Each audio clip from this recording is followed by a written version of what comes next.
Flyover దగ్గర నుంచి ఇప్పుడు అక్కడ ఇందిరానాయక్ నగర్ అని ఏదైతే ఉందో అదంతా కట్ట వెనకాల ఇదివరకటి రోజుల్లో కట్ట అనమాట. అదంతా బుడమేర కట్టే అంటారు. అవతలే మీకు కాలువ కనబడేది. ఇప్పుడు కింద అక్కడ రైలు పట్టాలు కనబడతాయి కదా, రైలు పట్టాలకు అవతల పక్కన కాలువ, బుడమేర కాలువ. యువతల పక్కకి ఆ నీళ్లు వచ్చాయి ఇదివరకు. అందుకని అక్కడి నుంచి కట్ట ఉండేది. ఆ కట్ట ఎక్కడ దాకా అంటే ఇప్పుడు ఇన్నర్ రింగ్ రోడ్డు చూస్తారు కదా మీరు, పాల ఫ్యాక్టరీకి వెళ్ళి ఫ్లైఓవర్ కట్టారు కదా, అదంతా ఈ కట్టే, బుడమేర కట్టే. ఆ బుడమేర కట్ట దాటి నీళ్ళు ఇటు వచ్చాయి కాదు ఇదివరకు. సింగినగర్లోకి నీళ్లు గతంలో మేము అబ్జర్వ్ చేసేది ఏంటంటే, ఇప్పుడు ఈ కట్టకు కొన్ని చోట్ల లీకులు ఉన్నాయి. అంటే ఇప్పుడున్న కట్ట ఉంది కదా, ఇప్పుడు మీకు నందమూరి నగర్ ఉంది.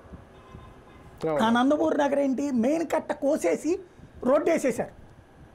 అలాగే ఇన్నర్ రింగ్ రోడ్డు కోసేసి రోడ్డు వేసేసారు. అక్కడ కట్ట అంతా ఎక్కడికక్కడ చిన్న చిన్నదిగా ఉంది.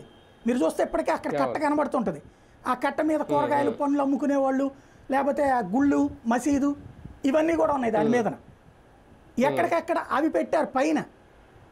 కానీ ఆ కట్ట చాలా పెద్దది, లావ్ అయిందనమాట.